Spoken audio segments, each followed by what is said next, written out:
राधे राधे। आज मैं सुनाऊंगी एक खिचड़ी की कहानी।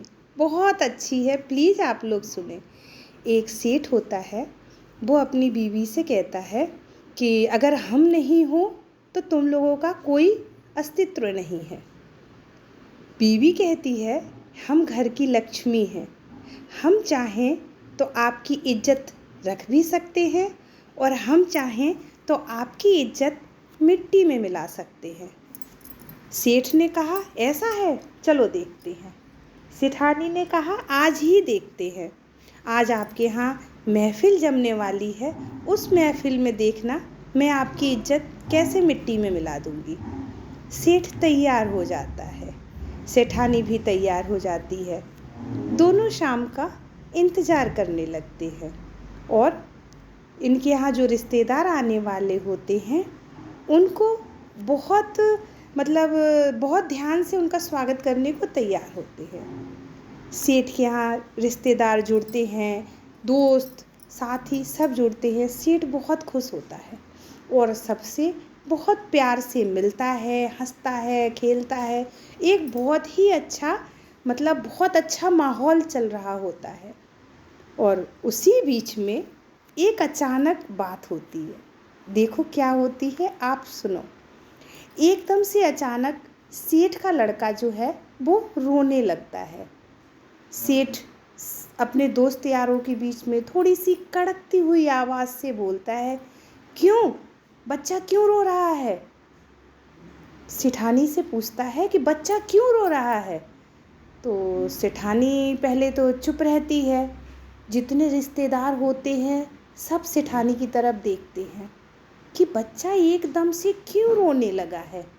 और बच्चा जो है वो बहुत ही चिल्ला चिल्ला के रोता है, बहुत ही बुरी तरीके से रोता है। सब रिश्तेदार भी कहते हैं कि बच्चा क्यों रो रहा है, उसे चुप कराओ। सेठ जी भी कहते हैं कि बच्चे को चुप कराओ, क्या चाहिए उसको, क्यों रो रहा है। तो सेठानी पहले तो अपने बच्चे की तरफ देखती है रोता हुआ और देख के बोलती है सेठ जी से, पता है वो खिचड़ी के लिए रो रहा है, उसे खिचड़ी चाहिए। तो सेठ जी कहते हैं कि खिचड़ी, तो खिलाओ उसको खिचड़ी। बोले, अरे अभी तो मैंने उसे पेट भर के खाना खिलाया है, अभी तुरंत ही तो उसका पेट भरा है, अभी फिर खिचड़ी मांग रहा है। मैं अभी अगर इसको खिचड़ी दे दूंगी तो औरों को क्या दूंगी। सुन के सेठ को तो बड़ा शर्म आया कि मेरे दोस्त यार सुनेंगे तो क्या कहेंगे कि इनके घर में खिचड़ी पे बच्चे रो रहे हैं। सेठानी की तरफ उन्होंने गुस्से में देखा और बोला कि खिचड़ी के लिए मेरा बच्चा रो रहा है। वहाँ के जो लोग जमा थे, जो रिश्तेदार थे, उनके आपस में कानाफूसी होने लगी। सेठानी को लेके, सेठ को लेके कि इनके घर में बच्चा खिचड़ी के लिए रोता है।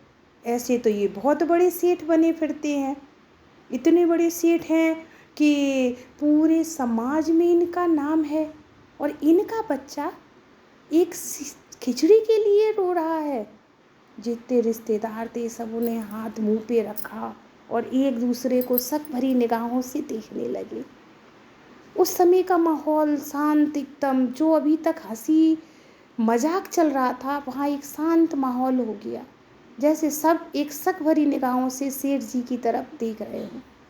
सेठ जी बड़े दुखी हुए, दुख होके उन्होंने अपनी गर्दन नीचे कर ली, क्योंकि हर किसी के सवाल का जवाब वो नहीं दे सकते थे।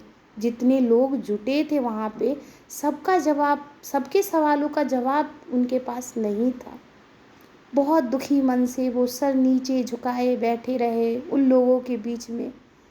फिर शाम को जब सब चले गए तो सेठ जी आए और अपनी पत्नी का हाथ पकड़ते हुए बोले, भाग्यवान, मैं मान गया, औरत चाहे तो अपनी आदमी की इज्जत को मिट्टी में मिला सकती है और चाहे तो इसकी इज्जत को बहुत ऊंचा ला सकती है। अरे भाग्यवान, तुमने हमारी इज्जत तो मिट्टी में मिला दी, अब हमारी इज्जत को बनाओ, कैसे बनाओगे। पत्नी बोली, बस इतनी सी बात है, आप फिर से मेहमान बुलाइए। जो इज्जत मैंने आपकी मिट्टी में मिला दी है उससे लाख गुना ऊपर मैं आपकी इज्जत को उठा दूंगी। और पत्नी बड़ी खुश हुई। खुश होकर उन्होंने अपने पति से कहा कि ये तो मेरे एक चुटकियों का खेल है, आप फिर से मेहमान बुलाइए और आप देखिए कि एक औरत क्या कर सकती है। दूसरे दिन सेठ जी ने फिर वही मेहमानों को बुलाया। सारे मेहमान आए, आके फिर वही दौर चलने लगा। आपस में हंस रहे हैं, बोल रहे हैं, खेल रहे हैं, हंसी मजाक चल रहा है। एक बहुत ही अच्छा वातावरण, माहौल, बहुत अच्छा माहौल चल रहा है। उस माहौल में सब एक दूसरे से बातें कर रहे हैं और एक दूसरे से हंसी मजाक, ठहाकों से गूंजा महफिल। उसी बीच क्या होता है, फिर उसका बच्चा रोने लगता है। सेठ फिर पूछता है, अरे बच्चा क्यों रो रहा है? बच्चा क्यों रो रहा है, अपनी पत्नी से पूछता है। तो पत्नी कहती है कि बच्चा खिचड़ी मांग रहा है, बच्चा खिचड़ी मांग रहा है। सेठ जी इस बार झल्लाए नहीं, गुस्साए नहीं और प्रेम से बोले, अगर खिचड़ी मांग रहा है तो उसको खिचड़ी दे दो ना, खिचड़ी दो, उसको भी खिचड़ी दो और हम सबको खिचड़ी दो। जितने हम लोग बैठे हुए हैं हम सब खिचड़ी खाएंगे और बच्चे को भी खिचड़ी दो। पत्नी ने कहा, बिल्कुल, मैं अभी लेके आती हूँ। रसोई में जाती है पत्नी और बड़े बड़े हांडे चढ़ाए जाते हैं, घी केसर से छौंका लगाया जाता है, काजू बादाम, खिचड़ी में जैसे शाही भोजन एक बनता है बहुत अच्छा, और सब चीज़ डाल के खूब शाही भोजन की तरह खिचड़ी बनाई जाती है।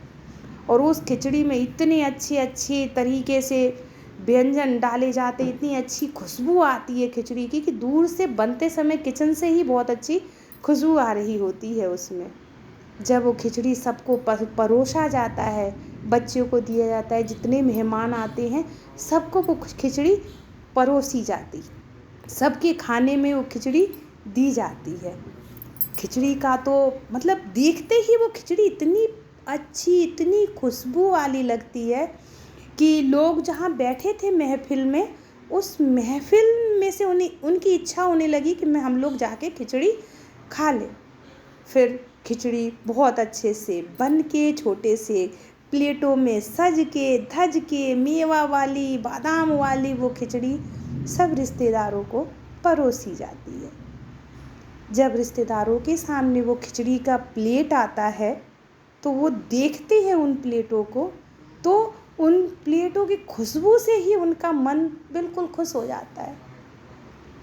और जब उस खिचड़ी को खाते हैं तो वो और ज़्यादा खुशी होते हैं और आपस में बात करते हैं कि वाह क्या बात है, ये सेठ के घर की खिचड़ी ऐसी है तो भोजन कैसा होगा।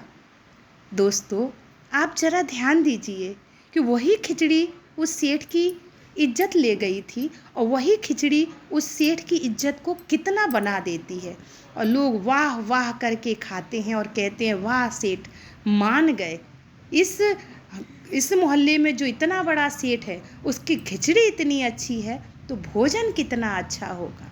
ये सोच के रात में सेठ जी अपनी पत्नी के पास आते हैं और उनको प्रणाम करते हैं और प्रणाम करते हैं, धन्यवाद मतलब पत्नी जी, धर्म पत्नी जी, कि आपने मेरी इज्जत बिगाड़ी भी थी और उससे ज़्यादा बना भी दी। इसलिए दोस्तों, सच कहा गया है, पत्नियां चाहें